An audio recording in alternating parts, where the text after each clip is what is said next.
Image formed by convex lens statement students पहले देखे और फिर हम देखेंगे कि कन्वेक्स लेंस से जो इमेजेस बनते हैं उनकी पोजीशन, इमेज की पोजीशन, ऑब्जेक्ट की पोजीशन या फिर उनकी जो हाइट्स है वो हम किन मैथमेटिकल एक्सप्रेशन को यूज करके कैलकुलेट कर सकते हैं।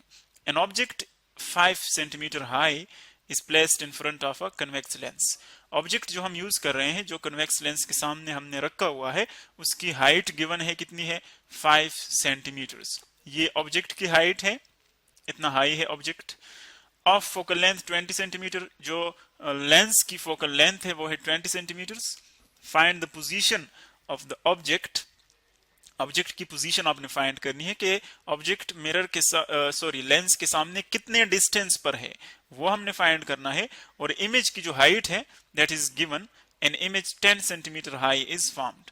जो इमेज बन रही है वो उसकी हाइट हमें गिवन है वो है 10 सेंटीमीटर्स। सो फर्स्ट देखें आप डेटा यहाँ पर देखें कौन कौन सी चीजें हमें नोन है, फिर हम देखेंगे कि हम डेटा को देखकर हम फिर डिसाइड करेंगे कि कौन सा मैथमेटिकल इक्वेशन हम यूज कर सकते हैं।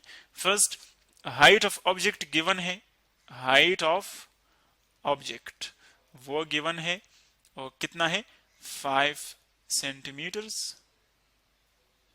5 centimetres is placed in front of a convex lens of focal length 20 centimetres. इसका फोकल लेंथ आपको गिवन है इस लेंस का, वो है 20 centimetres. Find the position of the object. Object की डिस्टेंस क्या है लेंस से, कितने डिस्टेंस पर है वो हमने फाइंड करना है P। और an image is 10 centimetre high is formed. an image 10 centimetre high is formed. Image की जो हमारे पास हाइट है, सॉरी ये जो पहले हम लिख चुके हैं ये ऑब्जेक्ट की हाइट है, ये क्या है ऑब्जेक्ट की हाइट है। इसको हम करेक्ट कर लेते हैं। ये जो हमारे पास हाइट पहले 5 सेंटीमीटर है ये ऑब्जेक्ट की है और इमेज की जो हाइट है दैट इज 10 सेंटीमीटर, यानी HI हाइट ऑफ इमेज जो है दैट इज 10 सेंटीमीटर्स।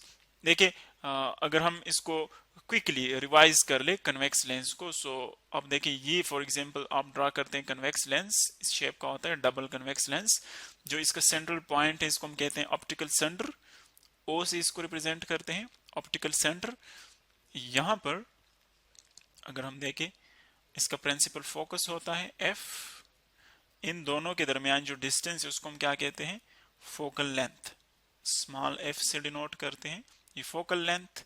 अब ऑब्जेक्ट जो है वो देखिए कहां पर पड़ा हुआ है, पहले आप ये देखें फोकल लेंथ हमें गिवन है इस लेंस का, वो कितना है focal length of the lens वो 20 सेंटीमीटर है, यानी F और O के दरमियान जो डिस्टेंस है दैट इज 20 सेंटीमीटर्स। और अगर आप ऑब्जेक्ट को देखें, ऑब्जेक्ट को उसका हाइट गिवन है और इमेज का हाइट गिवन है। सो फर्स्ट देखिए हम अगर P हमने फाइंड करना है तो हमारे पास Q की वैल्यू होनी चाहिए। अगर हमारे पास Q की वैल्यू नहीं है तो डायरेक्टली हम इससे P की जो वैल्यू है वो कैलकुलेट नहीं कर सकते। सो हम फर्स्ट ऑफ ऑल Q की वैल्यू फाइंड करते हैं और वो हम यूज कर सकते हैं मैग्निफिकेशन फार्मूला से। देखिए मैग्निफिकेशन हम किसको कहते हैं, इमेज की हाइट और ऑब्जेक्ट की हाइट, इसकी रेशो को हम कहते हैं मैग्निफिकेशन। जब इनकी रेशो हम लेते हैं तो वो दोनों हमें नॉन है, तो इसका मतलब है कि लीनियर मैग्निफिकेशन का फार्मूला हम यूज कर सकते हैं जो कि इक्वल है height of image divided by height of object. अब देखिए हाइट ऑफ इमेज कितना है, वो है 10 centimetres divided by height of object वो है 5 सेंटीमीटर्स। सो m क्या आ जाएगा 10 डिवाइडेड बाय 5, वो हमारे पास आ जाएगा 2, यानी m जो है मैग्निफिकेशन इसकी 2 टाइम्स है। जो इमेज की हाइट है वो ऑब्जेक्ट से 2 टाइम्स ज्यादा है। अब अगर आप देखें मैग्निफिकेशन को एक और मैथमेटिकल एक्सप्रेशन की मदद से भी हम एक्सप्लेन कर सकते हैं जो कि हमारे पास इक्वल है m is equal to Q divided by P, यानी इमेज का डिस्टेंस और डिवाइडेड बाय ऑब्जेक्ट का डिस्टेंस, इन दोनों की जो रेशो है इसको भी हम लीनियर मैग्निफिकेशन कहते हैं। तो अब अगर आप इसको यूज कर लें हम यहां से Q की वैल्यू फाइंड कर सकते हैं, क्योंकि m की वैल्यू हमारे पास आ गई है, m हमने अभी फाइंड किया 2, सो m की जगह आप 2 पुट कर ले यहां पर, 2 is equal to Q by P, Q by P। अब देखें Q की वैल्यू अगर हम यहां से फाइंड करना चाहें सो बोथ साइड्स आप P को मल्टीप्लाई कर लें, सो एक आपके पास P जो है वो यहां पर आ जाएगी, P बोथ साइड मल्टीप्लाई कर ले, सो P वहां से कैंसिल हो जाएगी। सो ये Q है हमारे पास, Q डिवाइडेड बाई P है। सो यहां पर भी आप P मल्टीप्लाई कर लें और बोथ साइड्स कर ले, सो यहां से P कैंसिल हो जाएगी, यहां से हम P कैंसिल कर लेंगे और Q की वैल्यू हमारे पास क्या आ जाएगी, Q की वैल्यू आ जाएगी ट्रू P। Q की वैल्यू क्या है, ट्रू P। अब देखें Q की जो वैल्यू है इमेज की वो इससे 2 टाइम्स ज्यादा है, किससे, P से। अब अगर आप देखें जो ऑब्जेक्ट हम रखते हैं यहाँ पर उसकी हाइट जो है इससे ट्वाइस है, यानी Q की जो डिस्टेंस है वो भी इससे ट्वाइस होगी। P अगर फॉर एग्जांपल आपके पास है 20 सेंटीमीटर, तो जो इमेज बनेगी उसका डिस्टेंस क्या होगा, उसका होगा हमारे पास 40 सेंटीमीटर, वो इसका ट्वाइस होगा। तो अब हमारे पास Q की वैल्यू आ गई है, अब हम P की जो वैल्यू है वो यहाँ से कैलकुलेट कर सकते हैं। आप यूज कर सकते हैं lens formula, 1/f is equal to 1/p plus 1/Q, 1/p plus 1/Q। तो देखिए जो हमारे पास f है वो ऑलरेडी गिवन है, 20 है उसकी वैल्यू, 1/20 आप लिख लें इज इक्वल टू 1/p हमने फाइंड करना है प्लस 1/Q। अब Q की जो वैल्यू है वो अभी हमने फाइंड की है, वो इक्वल है 2p के। सो इसकी जगह आप 2p लिख सकते हैं। लेकिन अगर आप देखें अब हमारे पास जो इमेज जो ऑब्जेक्ट है वो कहां पर आ रहा है, ऑब्जेक्ट जो है वो फोकल लेंथ के अंदर आ रहा है। ऑब्जेक्ट कहां पर आ रहा है, फोकल लेंथ के अंदर।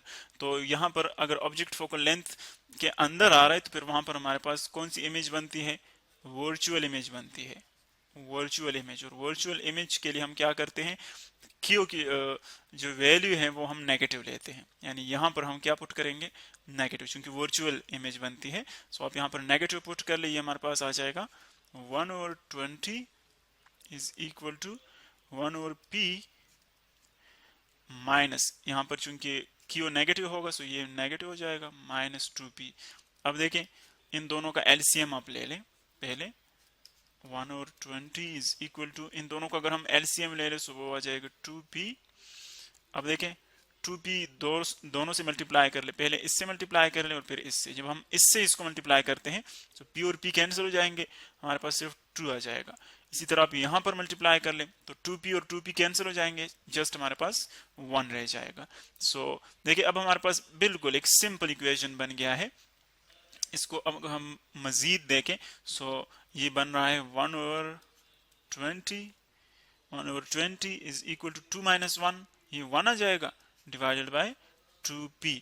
अब हम इजीली इसको क्रॉस मल्टीप्लिकेशन से कर सकते हैं, ये न्यूमरेटर इस डिनोमिनेटर से मल्टीप्लाई हो जाएगा और ये न्यूमरेटर इस डिनोमिनेटर से मल्टीप्लाई हो जाएगा।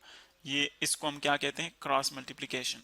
सो ये अगर आप मल्टीप्लाई कर ले 2p 1 से मल्टीप्लाई कर ले सो ये 2p ही आ जाएगा, और 20 को 1 से मल्टीप्लाई कर ले सो 20 आ जाएगा। अब आपने p को कैलकुलेट करना है, सो बोथ साइड्स आप 2p डिवाइड कर ले, बोथ साइड, यह आ जाएगा p is equal to 10 centimetre. देखिए फोकल लेंथ इसका है 20 सेंटीमीटर और ऑब्जेक्ट का जो डिस्टेंस है वो आ गया 10 सेंटीमीटर। इसका मतलब ये है कि ऑब्जेक्ट जो है फोकल लेंथ के अंदर है, तो इसीलिए इसकी जो इमेज है वो वर्चुअल बनेगी और ये हमारे पास ऑब्जेक्ट का डिस्टेंस आ गया। अगर आपको इमेज का डिस्टेंस चाहिए तो हमने ऊपर लिखा है कि जो हमने ये वैल्यू फाइंड की थी, देखिए आप Q जो है वो ऑब्जेक्ट के डिस्टेंस का ट्वाइस है। देखिए आप जब हम ऑब्जेक्ट का डिस्टेंस 2 से मल्टीप्लाई कर लेते हैं सो Q के इक्वल बन जाता है, यानी Q जो है that is equal to 2p, 2 से मल्टीप्लाई कर ले सो ये आ जाएगा Q is equal to 2 multiply by object का डिस्टेंस है 10, 2 इंटू 10, सो ये आ जाएगा Q इज इक्वल टू 20, यानी इमेज जो है वो उसका जो डिस्टेंस होगा लेंस से वो होगा 20 सेंटीमीटर्स।